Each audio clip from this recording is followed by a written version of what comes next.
Barclays Center that night with a bigger smile than Tony Harrison after his title-winning performance. And coming to us now from Detroit, Michigan, Tony, congratulations. Best Christmas ever for you?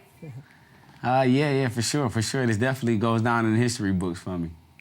Very nice. What did you make of the fight and the fight that you fought? Did it go the way that you expected? I mean, it went exactly the way I thought it. It went exactly the way I planned it. Even when I got back home, I watched the fight one time, and I think I was a clear cut.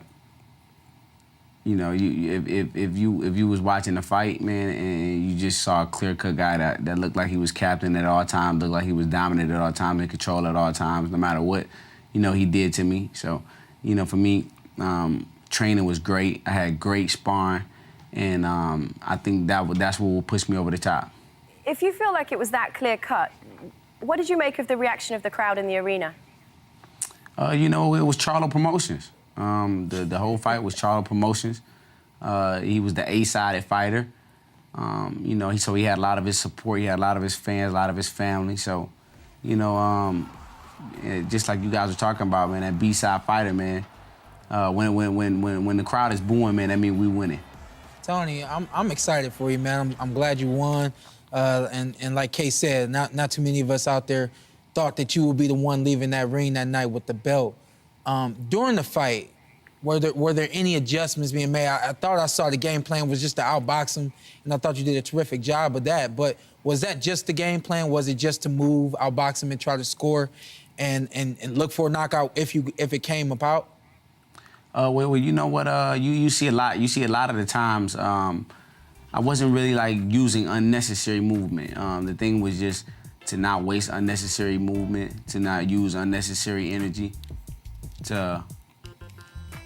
And that was one thing I saw too, Tony, was it looked like no matter what, you stuck to the game plan. During the fight, do y'all talk about that during the round? Did you talk about, we're winning, we're losing, we won that round, we lost that round? Was there any talk like that during the fight? You know what? Like I said, rounds. Most of the rounds, I got back to the corner. My dad said, "Just keep doing what you're doing. You winning these rounds." And then, when the rounds were close, he told me to just, get a little more active. But, for me, I didn't have to listen to my corner too much because I heard his corner most of the fight. His corner was saying, you're blowing it.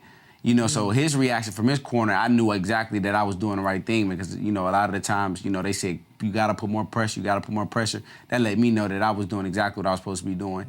And a lot of times, I heard his family saying, you blowing it, you got to step up more. I heard Earl Spence say, you got to put more pressure. So when his corner started panicking and my corner was the cool corner, I know that we was doing the right thing. Tony Harrison, Abner Mares here. Listen, so, there was a lot of talks about if you deserve the win, this and that, but after they announced you being the world champion, man, how good of a feeling was it? You know what? It's kind of a surreal feeling. I've been boxing, man, for 21 years. And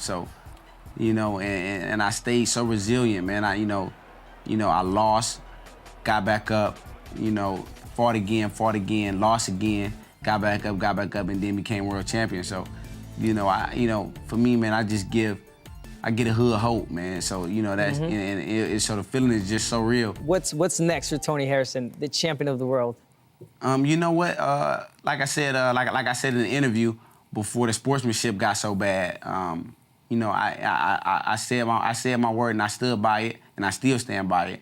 He gave me a shot at the title, and for me, if it's a rematch clause and he want to do it again, I would love to do it again, and not only for his side, but, for my legacy and for all the people saying it's controversy. I want to do it again, and I'm going to beat him again, and it's going to be even easier the second time to beat him because I'm in his head now.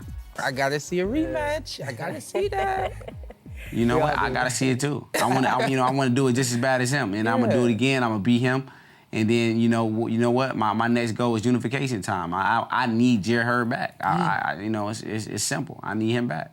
Tides have turned, sir. Congratulations. I appreciate it. Yeah, absolutely. Congratulations. We're looking forward to seeing those fights happen. Before we let you go, though, Tony, we want to play a game that we call Quick Jabs with you. You up for this? Let's rock. All right, so we say a word, we say something, and you tell us the first thing that comes into your head. So first up, Detroit Pistons, Blake Griffin. Trade him. Oh, I wasn't expecting that. Michigan Wolverine head coach Jim Harbaugh. My dog. Oh. Amazing Blue. Amazing Blue. Nice. Tiger slugger Miguel Cabrera. Put him up at bat. All right, Emmanuel Stewart. Legend. Legend. So, Matthew Stafford, NFL quarterback.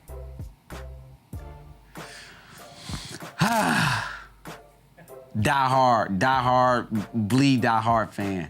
one more? Go on. Have you got one? Let's do the bad boys, Detroit Pistons, back in the day.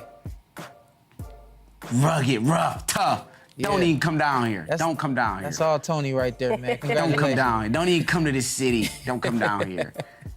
Yeah, congratulations, man. It was great to have you with us. Thanks so much for joining us. Thanks for talking to us, champ. Thank you. Thank you for watching. Well, if you enjoyed that clip, make sure you click somewhere around here and subscribe. From fight highlights to exclusive interviews, we have got everything you need as a boxing fan right here on PBC on Fox.